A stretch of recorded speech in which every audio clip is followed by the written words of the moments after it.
So yeah, I want folks to think. I hear certainly some common themes. There's certainly mentors, there's personal experiences that get us there. There's also maybe some impediments that each of you sort of saw at one point or another, whether expectations of what you were supposed to be versus what you were versus frameworks. But I do feel like there does seem to be a pretty consistent story about trying to get someplace to have an impact in one way or another. I would say, personally, I want to let you know, Laura, you actually can be an art history major, which I was, and still become a, but I'm not a marine scientist. But I guess I would say, kind of in my personal experience, as I suggested, I realize in retrospect that I was always attracted to being around, well, the coast, environmental issues, because that's always been my career in one way or another. But I do think also very particularly around people I thought were having an impact. So I was very fortunate. I think I didn't realize it, but I've always picked places where they're mentors. When I went to Washington to be an advocate for the city of New York, to work for the mayor, I didn't know anything about how a bill became a law, but really was very excited about how to do that and learned a little bit about that, had a wonderful mentor. I moved on from that to sort of a trade association. So all these stories you hear are kind of like the story of my life. I worked on the ocean dumping site in New York for the city of New York. I worked on issues having to do with cities. There are a lot of issues that she knows around marine debris and plastics pollution back in the days. And so, but I've reinvented myself about 4 times in different aspects as I saw different opportunities to have an impact, but also different people that I wanted to work with. I was very fortunate to work in New York, and Laura and people from New Jersey. I work for the Coastal States Organization, so every state person on Marco now was my boss because they were my board. They were a board member 20 years ago for me, so I learned from all of them, and now I'm trying to work with them on these issues. And then I'll also say I was extremely fortunate, but it wasn't just an accident. I knew these issues were emerging. I knew this was a place that was happening. I was in D.C. when they were working on the U.S. Commission on Ocean Policy on framework, so I worked to do that, and that's when I recognized I needed to get back to the local level and out of the policy shop because I'd kind of done that. It just so happened that the president of Monmouth University at that point happened to be a member of the U.S. Commission on Ocean Policy, and they happened to be looking for a director to start up this institute. So I do think there's something about keeping your eyes open around whether those interests, whether you were sort of seeded with them as a youth, or is it something your mother told you to do because you needed to get out of the house, whatever it happened to be. I do think that that's an aspect for me, is really looking to be exposed to different mentors that will open doors for me and listen. People say see me, that's to listen now, but I really was, I wanted, this was a constant conversation with the work that I do, and so being around people who want to be in conversation with you around whatever issue you want seem to be the way I think about it. So let me kind of turn this. I want everybody in the audience to think about one experience. So I'd like a few people to be able to share something about where they are, what challenges they have, or what issue they think was really important. But maybe ask folks, and rather than go in order, is there an issue that you've worked on or are working on or want to work on that you can say you've made a difference on, that you feel really good about, or that you would really like to tackle in the future and put together somebody? It doesn't have to be something you're specifically working on, but is there any issue around the things you've heard the last 2 days or anything you've done that you really are having an impact on, want to have a bigger impact on, or something you'd like to work on? And what do you need to do you think, to be successful in that? Any issue particularly? I'm working on things, but I haven't made an impact yet, so. In fact, what you want to have. See, this is the point. Is you have the power. This group here, everybody here will help you. What would you like to make happen if you could make something happen? Oh, I don't know. I guess an example is at Old Dominion University. My project down there is coalition building around marine debris, because things like abandoned vessels and fishing gear, which are one of the things we focus on, there's no clear way to remove those, or even if you do, you're just taking trash from the ocean, putting it on land. There's no real solution there in terms of getting rid of the trash. So on that project, we're connecting academics and nonprofits and government agencies and businesses to make sure that everyone is aware of the other's resources and what's in the area. In case someone comes to the coalition, like a community member is like, oh, I have an abandoned vessel on my property, it washed up from the king tide or from a hurricane, what do I do with it? Then we can be like, oh, well, this government agency has the form to apply for a title of it, so you can remove it, and then they know of this business that can connect you to the private salvage person who will remove the vessel for you. I say I haven't made an impact because we're working on that. We're working on building the coalition, so it's not quite there yet, but that might be something that needs to be done in at least the marine debris sphere is building up that coalition, making all of the people working on it aware of each other as well. Makes good sense. Any other thoughts, Laura? Can I answer it a little differently? Yeah, Or absolutely. Pose the question a little differently? Yeah. Like, what do you wish you had more impact on? Yeah, that's good too. Or, yeah, right. And then I would say, when we were doing the Mid-Atlantic Ocean Plan, I was leading a work group on identifying ecologically rich areas. And we faced a lot of opposition, and that was discouraging, challenging, but we started to get somewhere, which was just to simply take the data that we have and try to develop fact sheets on where there are ecologically rich areas. We have so much data in the portal now, even compared to back then in 2014, 15, 16. And we actually designed some fact sheets just to identify the areas, just to stack up the layers of where are all the birds, where are all the whales, where's the biodiversity? And we can do that. Now, we faced a lot of opposition then, and we may still now. But when you look at, for example, what Will showed in terms of what people care about and what they think it's important, it's habitat and wildlife. And yet, all these years later, we still haven't strongly come out and said, here are the areas that we really need to protect. And I think we can do it. I wish we could do it. And now that I'm retired, I can speak freely about it.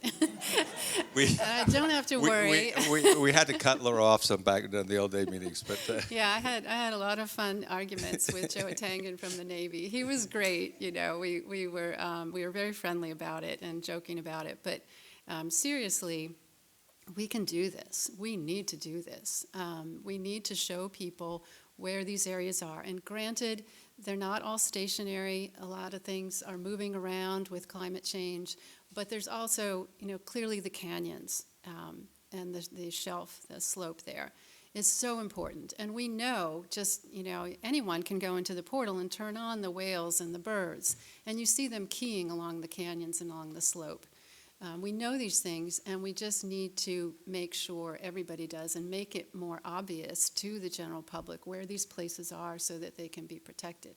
So that's what I wish I'd had more impact on. okay, there's still time. Other examples that everybody wants to contribute to this? Well, I think, so when I decided to go back to school for this, my grandfather, who retired as a milkman, he was old school Italian, he said, what are you going to do, save the world? And I said, no, I'm not ambitious like that. I just want you to think about it and think about the choices that you made. And so when I look at the impact that I have, I would like to have been able to step out and do more of this and communicating what we know. Mary's always on me saying, you got to get your information out. But I think that if we had done that, or I had done that better, that would be more helpful, because a lot of times I'll sit here and go, yeah, we saw that, or we saw this. And so that's where I think so I'm really following your lead and just going down what I should have done. Wow, you're a bad influence. But I think that's what I would have done, and what I would have tried, I would encourage people to do a lot more, is not only do that, but talk to people that aren't in your cohort. Talk to the people, think about my mom. She was not in our cohort. The only reason why she kind of, in my first paper that I wrote, she read it, and once again, she goes, oh, I love it. I have no idea what it means, but I love it. So I think that's where our group has to be talking, because there's a lot of people making those decisions. And so how do we get out of our comfort zone, which is not something that we do so much in science? And that's what I would like to have been able to do more of. Great. Anybody else want to contribute a little bit to something that have an impact? Isabel, please.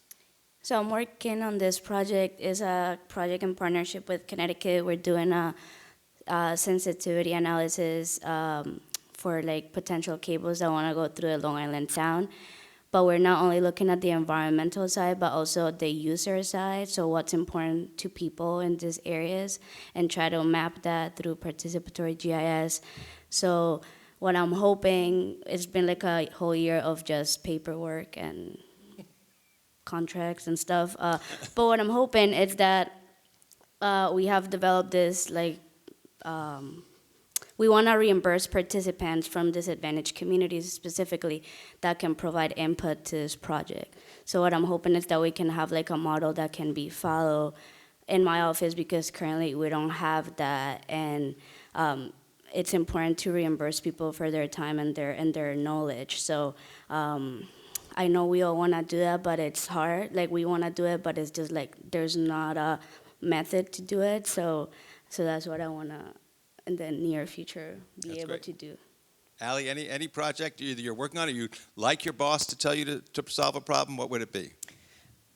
I guess a project I worked on that I feel like the fact that it exists now is a win, but we, for New Jersey, Executive Order 89 was signed, and it kind of caused us to create the scientific report on climate change, and we had this report, and then when it came time, we realized that we had to update it every so often, and instead of doing a whole report, every 2 years, when we wanted to update it, we, I say we, but really a group of really smart people from Division of Science and Research and throughout DEP wanted to kind of change the format to a web resource, and like I said, like rewrite it so that more people could understand it, and then people could kind of quickly jump into the information.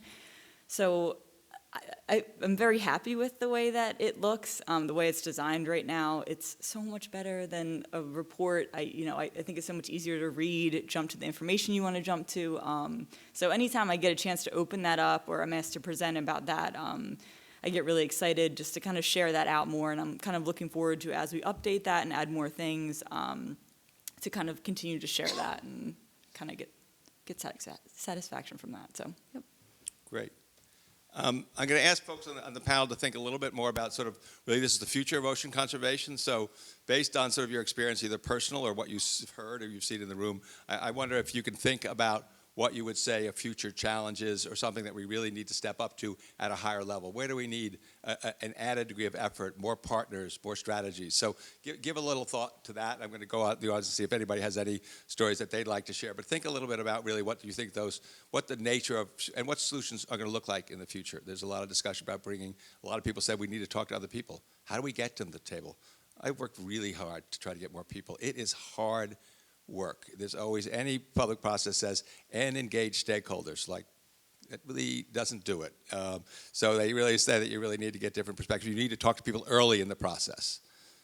But people usually aren't available to talk early in the process because that's not their job. So I think that's to me a fundamental challenge about a lot of the issues that I work on. But is there anybody who would be willing or interested in sharing anything from there? Thank you. I don't want to share about me. You guys know me. But I do want to just give some context as to why I'm just so grateful to have all of you having this panel today. One of the things that I think a lot about at Marco, and Joe is a good example of where this is coming to fruition, is how do we create opportunities to diversify the hiring pool? When we think about diversity, equity, and inclusion, one of the things that is constantly raised is, well, the hiring pool just isn't diverse enough. And when we say, well, how do we increase diversity? Oftentimes, paid fellowship opportunities is like number one tangible solution. And so when we got bipartisan infrastructure law funds, it was the first thing I wrote into that funding plan was let's make sure that most of our work groups have an opportunity to get a fellow. And so we're really happy to have you on board. And I also want to thank Isabella because I relate so much to what you shared, and thank you for sharing that. I think hearing stories from people who have sort of a atypical career path and this concept of, somebody gave you a chance. I love Mike Snyder. He gave you a chance. I feel that way too, and I think we need to amplify those kinds of stories so that folks who are thinking, well, I would love to be a marine science, but I don't know. I've just been a waitress for 5 years, so I don't know what skills are transferable to this. There's a ton, and you just need somebody to give you a chance. And so that's my hope, is that the folks who are, further along in our careers here can kind of give people a chance where you see it. And again, I just thank you all for being here. So, Anybody want to share anything that they have, an experience that they have? No, we're good. Gave the heads up. Okay. We keep going with this. What is there? Somebody? I got a quick one. Okay. The longer I do this longer I'm alive, the more I become sometimes aware of my trained incapacities. But I'm thinking back to the first part of my career where I started off as a scientific technician, grade 2, with the Washington Department of Fish and Wildlife. And if you stay in one place for long enough and do your job, you get promoted, and I got promoted, and boy, I had this very important fancy job where I was negotiating high-level fishery management plans and stuff, and I was making policy. And then because my wife had a different opportunity, we moved to the East Coast, and I went back to graduate school when I was 40, and those years were a lot more productive being a student at the age of 40 than they were my first attempt at a college career. It was fabulous. And but there was one day I was at this crossroads. I had an academic leave of absence, and I could go and I could try to get a job for NOAA. I could walk right back into my job, no questions asked, in Washington State. And then I had this idea maybe I could work for a nonprofit, but I didn't really know that much about that. And I talked with a visiting scientist, Larry Crowder, who I was sort of a fanboy of, and he was like, "Well, Jay, if you really want to influence, I hear you want to use your science to influence policy. You should go and work for an NGO." And I was initially like, "What?" I was a policymaker with the government, and it took, the point was that a lot of times, usually, almost always, government actors are making policy in response to trying to carry out public opinion or to under pressure from one user group or another. And so that was something that I didn't really understand until I was 42. He's only 44 now. Yeah, so I want to not forget the question and the issue that talked out in terms of really thinking about engagement of creating pathways for folks who aren't engaged. So how do you create those opportunities for folks? So, but what are the issues that you think for the future that really will need to require us to engage more different communities or take a special effort? Any issue that really stands out in your mind? Payment. What does that mean? You got to pay people, like what you were saying. Right. That's really common involving volunteers or interns. Pay them, because not everyone can afford to take the time to give you the time or resources or do a 6-month job for free.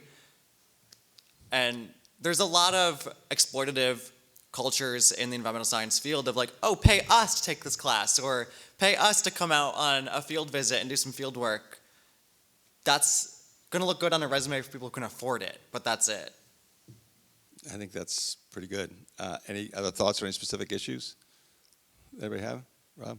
Well, I think following up on the pay me thing, I always think that's a great idea to get paid, but I think one of the challenges that you have working in an NGO is you only have so much money, but I think it's really putting value to what we're doing. And I obviously have a very big bias towards stranding response, where it's the one group where we talk about research projects where they'll go out and get funded and then they go out and do work. The stranding program is the one industry that I've encountered that actually, regardless of them getting funded, you still expect them to show up. You still expect them to be on the beach when an animal's there, whether it's alive or dead. And you still expect to hold them to some kind of standard of readiness every day. And yet, one of the slides, actually, I'm sorry, I'm going to pick you out of the crowd all the time. He said his program is $4 million. For stranding programs, they have one fund that they can get grants from, the John H. Prescott Fund, $4 million for the country. And even at that, it's still not funding it. So it's one of those things that I agree wholeheartedly getting funded, but we're not even thinking about the basic, how do you turn the lights on? And so I think that's needed. And then that's what always inspired me when I think about working with an NGO is that, you have volunteers, you have people that show up and do this because they believe in it. And that's really great to know that you have. It's real easy to think you're alone. And now, until after this, everybody's up here on the stage. We are working together to do this. We just have to realize we shouldn't be, we were just talking to Jake, right? We were saying, talking you out of becoming a marine biologist because there's no jobs in the field. Your parents shouldn't be doing that. You should be talking about how do you get people in the field, how do you mentor them, and how can we make that be a difference and not take it for granted. Everybody I've encountered when I'm on the beach, whether it be with an animal or a whale, whether they work for they're getting support. And they're always like, hey, they used to say this years ago, here's your whale. And I'm like, it's not my beach, it's not my whale, so let's work together. But we have to be able to try and break out into the community and partner. And when we do that, then when we have challenges, we can be talking to our friends. So I think that that's the biggest challenge that we have, is we have to be more community-based to understand.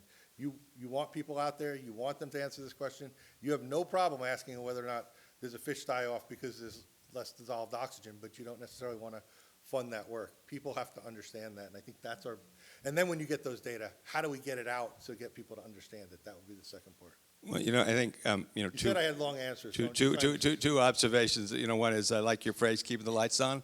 I think people need to recognize that ocean issues are about keeping the lights on.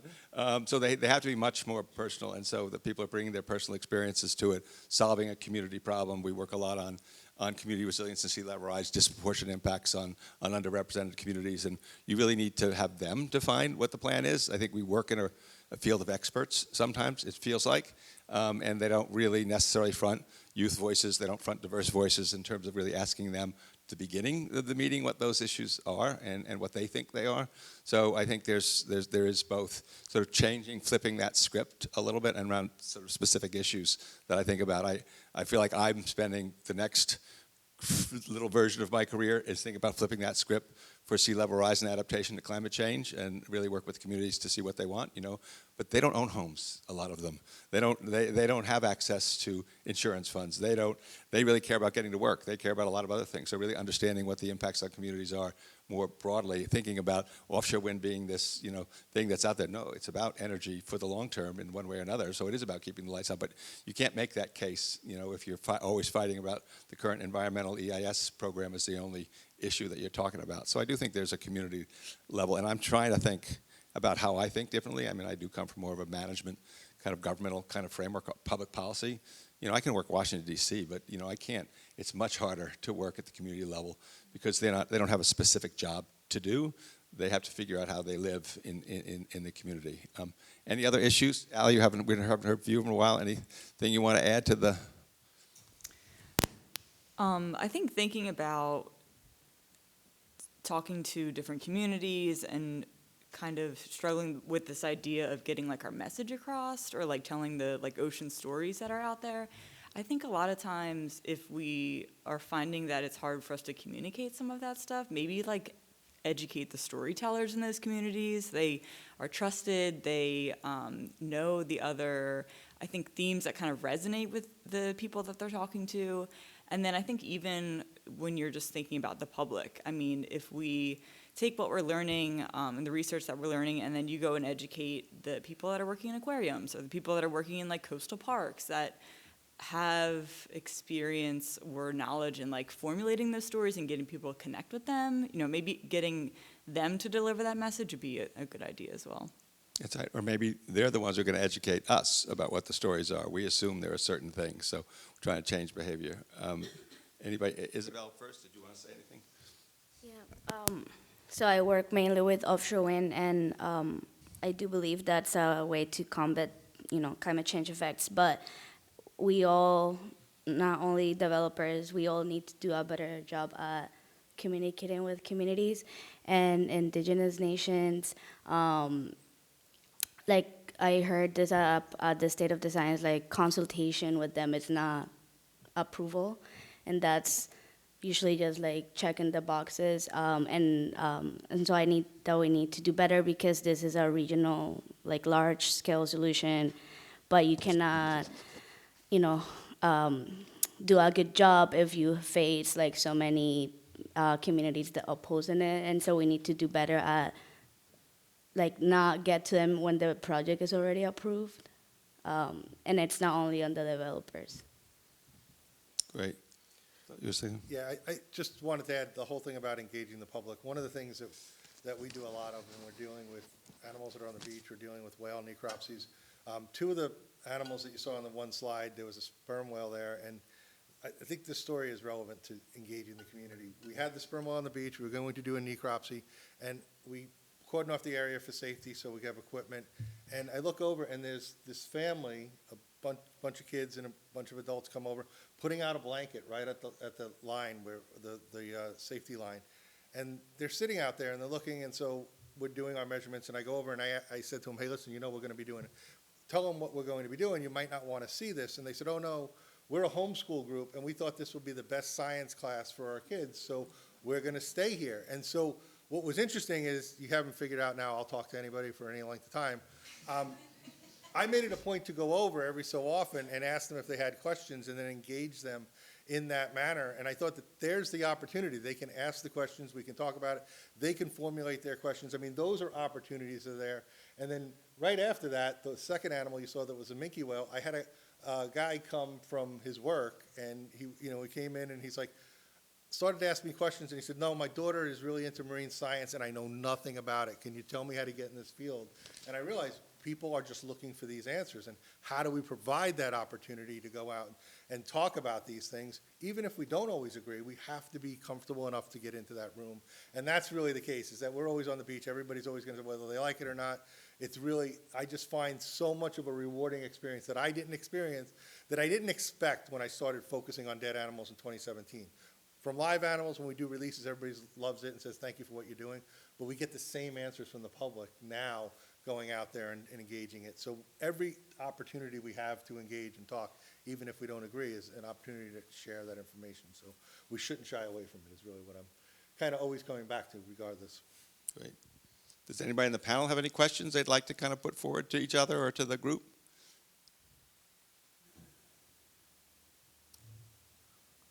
Okay. I mean, kind of. I don't. I think, yeah, going back to community engagement, and I think one of the things that I found and seen in the climate environmental movement is that everything is, I don't know, this might be very controversial, everything is very horizontal. There are so many nonprofits or academics working in their very niche fields and their very regional places that can involve, sure, some community members, but oftentimes, if there's a lot of organizations in the same area, they're just drawing from the same pool of interested people. And like this century has had the most, or like largest protests, the most mass movements in recent history, especially in the climate movement, and nothing really has been accomplished because it's so horizontal. There's been no like forward movement because there's no clear message. There's no figurehead for the climate movement. Like, I don't know, AOC, like, no, she's arguing with Jill Stein right now. Like, what is she doing? Project Drawdown, maybe, but like, who's read that book?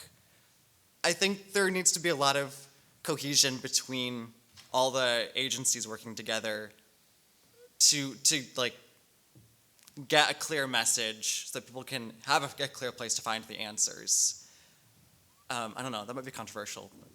I think it's controversial, exactly what we're trying to get to, and I do think that actually having participated in the last several COPs, probably one of the most substantial changes is the participation of youth voices to demand change, because they say we can't have this generation telling us what should be done when it's impacting our generation and our kids. So it really has been an incredibly effective and loud and really transformational change within the climate dialogue globally. It's maybe we need to sort of localize some of those voices a little bit too, both in terms of the different perspectives, but it really has made a huge difference because it really is saying, no, we're not waiting for you to figure out the solution. We're going to demand that we have certain actions on some stuff. So I think there is, at least in some frameworks, sometimes it's easier to have these. I don't know why it's easier to have these at the global scale than it is necessarily to have them in a local community. So it's sometimes I feel like all the discussions that are had at some of these more international kind of forums sound like they're solving the problems, but they're really not, because they can't get down to that very specific local level. All right, so we're going to conclude this session a little bit, just a little thought about anybody. So we're going to have the World Cafes tomorrow, and we're going to be bringing some of the group together to talk about what we think Marco and the Mid-Atlantic Ocean Policy Committee should be prioritizing in the coming year. So what is an issue, we'll start back with you, Allie. What is an issue that you would like to talk to your colleagues about trying to make a solution for tomorrow? If you're sensing a theme, you're correct. Probably effective communication. Yeah. Okay. I think I've elaborated. Isabella, is there an issue, a topic you'd like the group to talk about tomorrow to try to figure out what the solution would be? I think maybe just exploring the different like stories, like the ocean stories, whether it be like communities or specific species. I mean, I think we said before that people really resonate with like whales and mammals. So I think kind of maybe figuring out, and it's okay to be, I think, subjective with that, and kind of pulling at feelings. But I think what are like the kind of ocean champions that we could use to deliver certain messages? Isabel, an issue or topic you think we should be talking about tomorrow? Yeah, related to this panel, just like what are you doing, what are we doing, whether you're academia or government or whatever, to lower like barriers to like entry level positions? What are you doing to make like underrepresented students or new hires like feel that they belong? And I know the ocean sciences, I think it's pretty diverse when it comes to like men and women, but I don't think it's very diverse when it comes to like different, races. And yes, I experienced that at both Rutgers and Stony Brook. So what are we doing to attract those different type of people? Because we all bring different experiences and beliefs and ideas. So yeah, that. Right, Joe? I really like your use of the word ocean champion. I'm going to latch onto that because we need more ocean champions. We can't keep having small nonprofits battle against ExxonMobil and Coca-Cola who come in with their lobbyists every legislative session. We need people to rally around. Laura? All good things, but no surprise, Tony, biodiversity. And I think we should really go back and brush off those draft ecologically rich area fact sheets for the Mid-Atlantic and at least get them in good shape with the data that we have, and then have a communication plan for how to make that information more accessible and how to build stories out of it, how to harness that caring that people have for habitat and wildlife through that. And then, we don't have to talk about regulation yet, but if we just get out there and show where these places are and get people excited about the richness that's out there, I think that would be a great step to move forward with. Joe?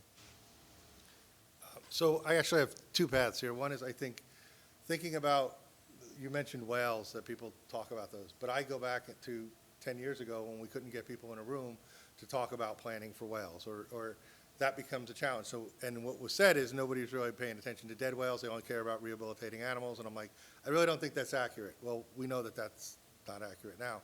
So we need to think about seals and sea turtles as well. Bring them, talk about your environment, talk about what's going on in the canyons and how diverse we have of these species. And when I got into this field, one of the things that I thought was interesting is we have, on Long Island, we have North Shore beaches, so we have northern species coming down, we have southern species coming up. And I did the math. I needed to learn about more species of marine mammals and sea turtles than if I studied in Florida. I was like, wow, I didn't take the lazy way out. But that's what's really cool, is it's very diverse. And so we have to look forward to how do we start getting those data and that information now before it becomes a challenge in the future. And then the second part of that is, I think we are doing a lot of this work by what type of research projects we have. And then it's kind of like you bring your tool to the table, and that's how we go to solve it. And sometimes, and I hear a lot of this where people talk about whether it be aerial surveys and other data, you're defending the work and methodology that you're doing. We need to really look at those tools and understand the limitations and see, can they answer these questions, and then select and bring them to the table, not just because you happen to write a lot better than I do, you're going to get funded for doing what you're doing, and I don't, and then we come up with this bias. We need to be thinking about how do we really look at every one of these tools, and I'm just going to end it on looking at acoustics, and at, was it 15 years ago, we talked about acoustics as the best thing since sliced bread was going to answer everything, and now we realize we have to pull these things together and work them all together. That's what we needed to be looking at and saying, how do we share that information and then get real-time data, not just stranding data, but sighting data, so that we can talk about, are there changes here? Are we seeing more animals, like we talk about the right whales, south of the shipping lanes? Well, getting those data real time tells us that there might be something that's going on, and then we can start looking at those changes. So trying to bring all that together is really our biggest challenge. And I know people are working on it, but I still hear us thinking about it from, well, this tool doesn't do that. Well, it does if you use it a different way. Everybody's a carpenter. or is it the hammer? So it's really how you use the tool, and that's what we have to really look at. Everybody can say this doesn't work. So that's what I think our biggest challenge is. So I guess I'm the moderator. I can do the moderator's prerogative last word, but I guess I would say to every group that I'm going to participating in is, and I think it's a version of what people have said, is I think as a community we need to elevate our ambition. I don't think we're trying to add on top of what we already do to do a somewhat better job, but I think everybody's been telling us all along that, for the Mid-Atlantic Fisheries Council to be completely effective on what they're doing, they really need, a level of investment in the ecosystem components that they can't get out because of their regulatory limitations. For everybody to be successful, whether it's around marine mammals, as you said, you need other people to be thinking more about the science that brings to it. So I just think I think the ocean community, you look at that, it's just embarrassing, the atlas that has all that land data and the coast data. That to me tells the story in a way of lack of ambition. So whoever is investing in it, setting priorities, we have not communicated well enough that it is a scale of response problem that we are woefully short of, and if we keep getting caught into, and that's for each one of the topic areas, each one of the issue areas, so where is that, how do we elevate our ambition through partnerships would be the obvious way, through investment in one thing. To me, it's really elevating ambition as a community so that we all collectively are saying, enough. It's not enough, and it's enough, because really these are really major challenges that do impact local communities in a variety of different ways. So anyway, I'm good to go. I think we're a little bit over time. Are you mad at me, Jess? Is it okay? I actually gave back the time that I stole from Okay. Okay. All right. Okay, we're good to go. Any comments from the audience or questions? All right, thank our panelists very much for participating in this.